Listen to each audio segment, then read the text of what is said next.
যুবসাথী প্রকল্পে যারা form fill up করেছো, তুমি অনলাইনেও করতে পারো বা অফলাইনেও করতে পারো, যেভাবেই করো না কেন প্রচুর আবেদন বাতিল হবার কথা রয়েছে। কারণ এই স্কিম নতুন লঞ্চ হয়েছে, অনেকে অনেক কিছু ভুল করেছে, যার কারণে ফর্ম বাতিল হবার একটা সম্ভাবনা রয়েছে। আজকের এই ভিডিওতে আমরা আলোচনা করছি কোন কোন ভুলের কারণে তোমার আবেদন ফর্ম বাতিল হতে পারে। এই সমস্ত ভুল তুমি যদি করে থাকো তাহলে মিলিয়ে নিও, বাতিল হওয়ার সম্ভাবনা আছে। তবে এখানে একটা কথা বলে রাখি, খুব বড় সড়ো ভুল না হলে ফর্ম বাতিল হবে না। যেমন কেউ যদি বর্তমান পেশা এই ঘরটায় ফর্ম ফিল আপ করে স্টুডেন্ট বলে আনএমপ্লয়েড জায়গায়, তার কিন্তু ফর্ম বাতিল হওয়ার কোনো সম্ভাবনা নেই। এবার তুমি ধরো ব্যাংকের অ্যাকাউন্ট ডিটেলসই ভুল দিয়েছো, সেক্ষেত্রে ফর্ম বাতিল হতে পারে। নামের বানান লিখতে বলেছে মাধ্যমিকের অ্যাডমিট কার্ড অনুযায়ী, তুমি ধরো নামের বানান লিখেছো অন্য কিছু, বা নামের বানান পুরোপুরি ভুল লিখেছো, বা আধার কার্ড নাম্বার ভুল দিয়েছো, এই সমস্ত বড় বড় ভুল হলে আবেদন ফর্ম বাতিল হবে, এটা জানা কথা। কিন্তু ছোটখাটো ভুল হলে আবেদন ফর্ম বাতিল হবে না আশা করি। তাহলে চলো দেখে নেওয়া যাক কোন কোন কারণে আমার আবেদন ফর্ম বাতিল বা রিজেক্ট হতে পারে।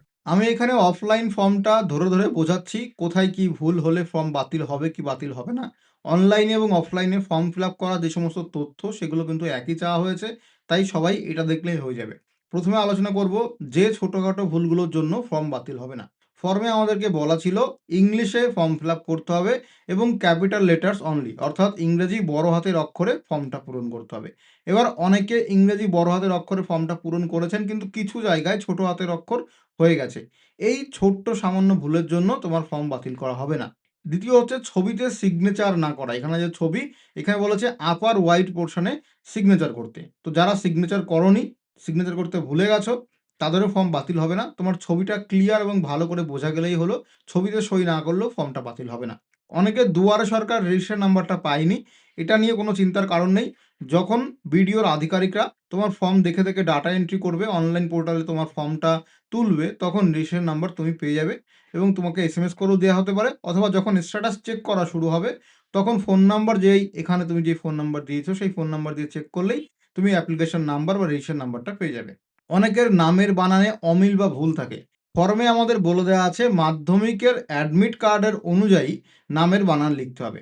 এবার অনেকের মাধ্যমিকের অ্যাডমিট কার্ডে নামের বানান এবং আধার কার্ডে নামের বানান আলাদা আলাদা। তুমি মনে করো আধার কার্ডে যেই নামের বানান আছে সেটা এখানে ফিল আপ করলে তাহলেও ফর্মটা বাতিল হবে না।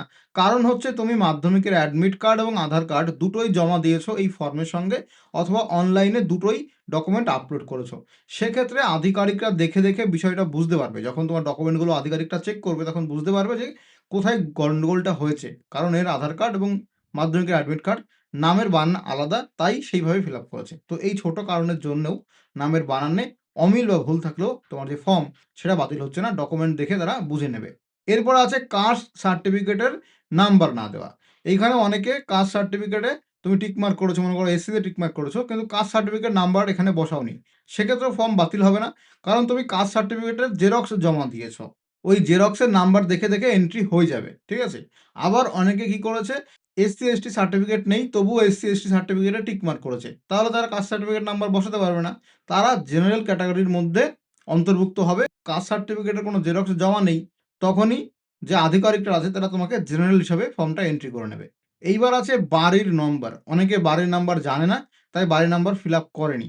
বাড়ির নাম্বার ফিল আপ না করলেও কোনো অসুবিধা নেই, এটা অপশনাল হিসাবে ধরা যায়, তার জন্য তোমার ফর্ম বাতিল হবে না। এইখানে সবথেকে বড় কনফিউশন হচ্ছে অন্যান্য প্রকল্পের সুযোগ সুবিধা তুমি পাও কিনা।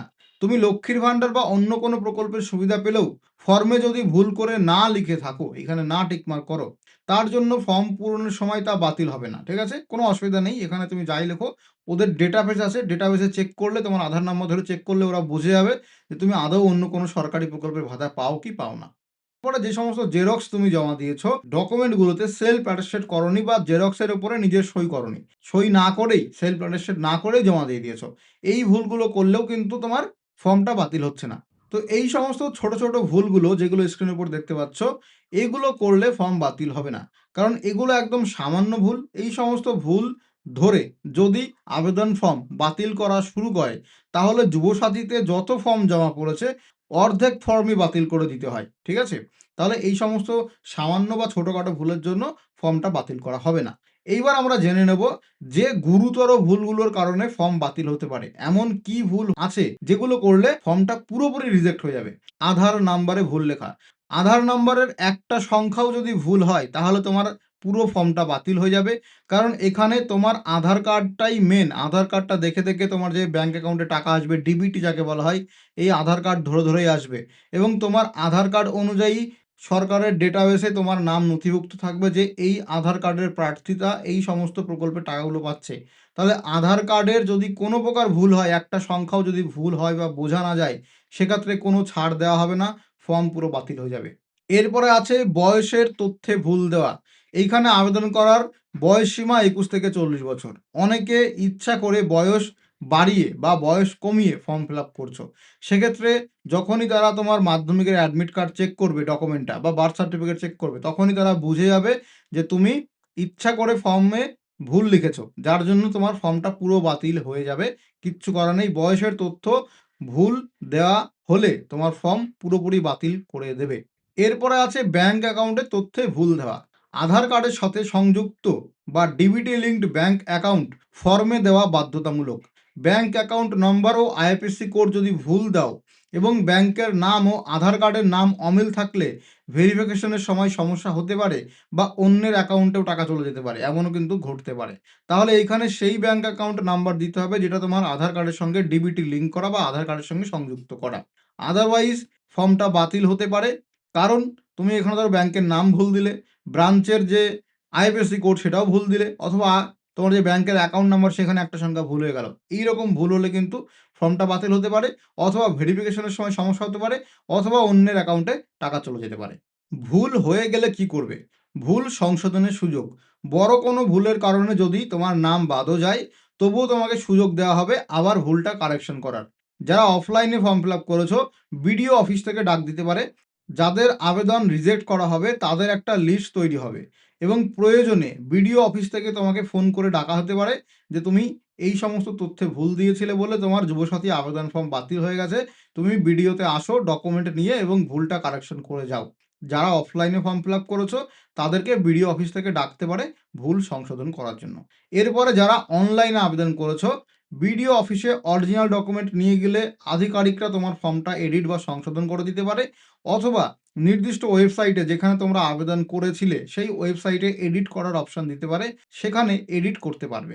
সুতরাং সামান্য ভুলের জন্য এত টেনশন করার দরকার নেই। সরকার তোমার টাকা দেওয়ার জন্যই এই প্রকল্প চালু করেছে, তুমি যোগ্য হলে অবশ্যই টাকা পাবে।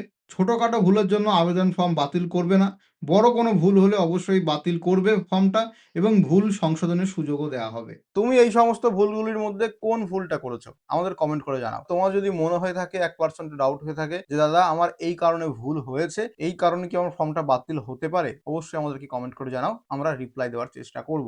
এছাড়া 20 ফেব্রুয়ারি থেকে অনলাইনে ফর্ম ফিল আপ করতে গেলে সেলফ অ্যাটেস্টেড ডকুমেন্ট আপলোড করতে হবে, অরিজিনাল ডকুমেন্ট আপলোড করলে কিন্তু হবে না। এবং ওয়েবসাইটও চেঞ্জ হয়েছে, যুবসাথী.wb.gov.in, নতুন পোর্টাল লঞ্চ হয়েছে যুবসাথীতে ফর্ম ফিল আপ করার জন্য। সেখানে অফিসিয়াল নোটিশে দেখতে পারবে বলা আছে ডকুমেন্ট সেকশনে যে প্রত্যেকটা ডকুমেন্ট সেলফ অ্যাটেস্টেড করে আপলোড করতে হবে, অর্থাৎ অরিজিনাল ডকুমেন্ট আপলোড করবে না, ওই প্রত্যেকটা ডকুমেন্টের জেরক্স করবে, নিচে নিজের সই করবে, তারপরে সেগুলোকে পিডিএফ বানিয়ে আপলোড করতে হবে। এই নতুন নিয়ম 20 ফেব্রুয়ারি থেকে চালু হয়েছে এবং 20 ফেব্রুয়ারির আগে অথবা এখনো যারা অরিজিনাল ডকুমেন্ট আপলোড করে দিয়েছো সেলফ অ্যাটেস্টেড না করে, তাদের ফর্মও বাতিল হবে না, তাদের ফর্মও অ্যাপ্রুভ হয়ে যাবে। তো এই হচ্ছে সম্পূর্ণ ভিডিও, কেমন লাগলো কমেন্ট করে জানাও, আর এরকম ভিডিও আরো পাওয়ার জন্য চ্যানেলটিকে সাবস্ক্রাইব করে রাখো।